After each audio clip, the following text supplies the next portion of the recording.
Dear friends, time saving की ये दूसरी क्लास है और इस क्लास के अंदर हम पिछली वीडियोस की तरह कुछ ऐसी और कमांड्स को सीखेंगे जिससे हम अपने काम को और ज़्यादा इम्प्रूव कर सकते हैं और यकीन मानिए कि आप अपने काम को बहुत ही इम्प्रूव कर सकते हैं।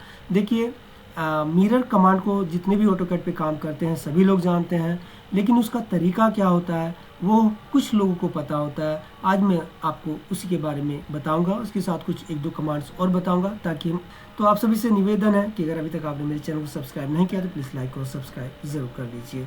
देखिए यहाँ पर देखिए मैंने MI एंटर किया। MI एंटर करने के बाद जब हम इसको सिलेक्ट करते हैं किसी भी ऑब्जेक्ट को, तो हम जानते हैं कि यहाँ से अगर हम इसका मिड पॉइंट लें तो ये बिल्कुल इसके अपोजिट में जा के यहाँ पर बन जाएगा। मैं बना लेता हूँ। उसके बाद अगर मैं इसी को दोबारा से सिलेक्ट करता हूँ तो यहाँ पर देखिए मैं अगर इसको इस तरीके से ले जाऊँ तो यहाँ पर इसका मिरर हो जाएगा, लेकिन मैं इसको बना ही लेता हूँ। और अगर मुझे इस ऑब्जेक्ट को कुछ इस तरीके से यहाँ पर जो यहाँ ये वाली जगह है, मैं इसको थोड़ा सा यहाँ पर कुछ इस तरीके से इस जगह पर एक ही बार में लगाना चाहता हूँ तो वो मैं किस तरीके से लगा सकता हूँ। तो देखिए मैं इसको यहाँ से इरेज कर देता हूँ और इसको करने के बाद देखिए हम यहाँ पर MI एंटर करते हैं। MI एंटर करने के बाद हम इस ऑब्जेक्ट को सिलेक्ट करेंगे और यहाँ पर ये जो पहला पॉइंट है इसको लेंगे और दूसरा पॉइंट जो है इसको यहाँ पर लेंगे और ऐसे जैसे आप क्रॉस करते हैं, क्रॉस करने के बाद आपका ऑब्जेक्ट यहाँ पर आकर के बिल्कुल फिट बैठेगा। तो इस तरीके से आपको ये मिरर का यूज़ करना है। दूसरी कमांड हमारे पास में जो होती है वो यहाँ पर देखिए, यहाँ पर एक ऑफसेट लेते हैं। सपोज एक लाइन बना लेता हूँ, आपका कोई भी ऑब्जेक्ट हो सकता है। मैं यहाँ पर एक लाइन बना लेता हूँ। तो मैंने यहाँ पर एक लाइन बना ली, यहाँ पर मैंने ऑर्थो को ऑन किया। अब देखिए यहाँ पर जब हमें ऑफसेट लगाना होता है हम O एंटर करेंगे। O एंटर करने के बाद यहाँ पर हमें जो भी ऑफसेट देना होता है हमें उसकी कुछ वैल्यू देनी होती है। सपोज दैट मैं यहाँ पर 100 कर देता हूँ। 100 करने के बाद हमें क्या करना होता है, हमें उस ऑब्जेक्ट को सिलेक्ट करना होता है और अपने माउस को उसी डायरेक्शन में, जिस डायरेक्शन में हमें ऑफसेट लगाना होता है वहाँ पर ले जा करके अपने माउस का लेफ्ट बटन प्रेस करना होता है। सपोज दैट मैंने इधर लगाया, फिर इसको सिलेक्ट किया, फिर इधर लगाया और इसी तरीके से हम इस साइड में या इस साइड में जो भी हमारा ऑब्जेक्ट जिस कंडीशन में है हम ऑफसेट लगा सकते हैं।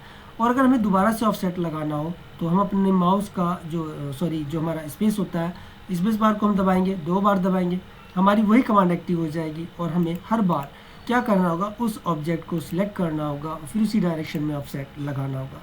लेकिन इसका एक और बेहतरीन तरीका होता है, उसको हम लोग देखेंगे वो कैसे करते हैं ताकि हमें उस ऑब्जेक्ट को बार बार सिलेक्ट ना करना पड़े। देखिए मैं यहाँ पर O एंटर करता हूँ। O एंटर करने के बाद मैंने इसकी कोई distance they the. Suppose that मैं यहाँ पर 200 जो है इसकी डिस्टेंस दे देता हूँ और देने के बाद जो हमारा ऑब्जेक्ट है हम उस ऑब्जेक्ट को सिलेक्ट करेंगे। सिलेक्ट करने के बाद हम अपने माउस का लेफ्ट बटन प्रेस नहीं करेंगे, हम यहाँ पर केवल M एंटर करेंगे क्योंकि हमने यहाँ पर इसकी जो डिस्टेंस है वो दी हुई है। हम यहाँ पर M एंटर करेंगे। एंटर करने के बाद उसी डायरेक्शन के अंदर जिस डायरेक्शन में भी आप लगाना चाहते हैं अपने माउस को उस दिशा में ले जाएंगे और अपने माउस का लेफ्ट बटन प्रेस कर देंगे और उसी डायरेक्शन में आप जो है बार बार बस सिर्फ अपने माउस का लेफ्ट बटन प्रेस करते जाइए। तो देखेंगे कि यहाँ पर जो है हमारे सारे ऑफसेट बिल्कुल इक्वल डिस्टेंस के ऊपर लग गए हैं। तो मैं इनको यहाँ से इरेज कर देता हूँ। तो देखिए दूसरा हो गया। अब उसके साथ ही हम यहाँ पर एक और चीज़ देख लेते हैं। ओके, देखिए यहाँ पर एक इस तरीके से यहाँ पर ये जो वॉश बेसिन बना हुआ है, मैं चाहता हूँ कि इस वॉश बेसिन को इस सेंटर में लगा दूँ या यहाँ पर इसको स्ट्रेच करके इधर ले आऊँ। तो हमें क्या करना होता है, अगर हम कोई मिड पॉइंट में लगाना चाहते हैं किसी भी ऑब्जेक्ट को तो हमें क्या करना होता है, हम एक लाइन खींचते हैं उसके बाद उसका मिड पॉइंट लेते हैं वगैरह वगैरह। या फिर कोई दूसरा अगर हमारा ऑब्जेक्ट इस तरीके से बना हुआ है तो हम ये भी कर सकते हैं कि हम अपने उस ऑब्जेक्ट को सिलेक्ट करने के बाद अपने माउस को इसके ऊपर लेकर आए और इसका जो मिड पॉइंट है वो यहाँ से मिड पॉइंट ले लें।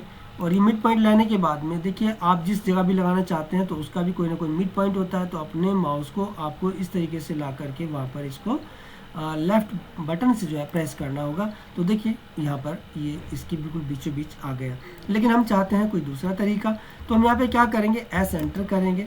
S एंटर करने के बाद हमें ड्रैग करने की ज़रूरत नहीं है, हम इसको सिलेक्ट करेंगे और फिर उसके बाद एंटर प्रेस कर देंगे। अब देखिए यहाँ पर कोई बेस पॉइंट लेते हैं। हमने यहाँ पर क्या किया, इसका ये बेस पॉइंट ले लिया। अब लेने के बाद में मैं इसके जो ये ऑर्थो है इसको ऑफ कर देता हूँ। अब करने के बाद हम लोग क्या करेंगे, देखिए यहाँ पर आए, अपना शिफ्ट बटन दबाया, राइट क्लिक किया और यहाँ पर आया मिड बिटवीन 2 पॉइंट्स। अब देखिए मैंने यहाँ पर क्या करना है, यहाँ पर जिस जगह पे भी लगाना है, देखिए यहाँ पर मेरा पहला पॉइंट ये होगा और दूसरा पॉइंट ये होगा। जैसे मैं यहाँ पर दूसरा पॉइंट प्रेस करूँगा तो ये बिल्कुल बीच सेंटर में इसके आ जाएगा, आप इसको मेज़र कर सकते हैं। तो इस तरीके से देखिए आप छोटी छोटी कमांडों को सीख सकते हैं और इनका यूज़ करके अपने काम को बिल्कुल इम्प्रूव कर सकते हैं। उम्मीद करता हूँ छोटी सी वीडियो है, पसंद आई होगी, तो प्लीज़ लाइक और सब्सक्राइब ज़रूर।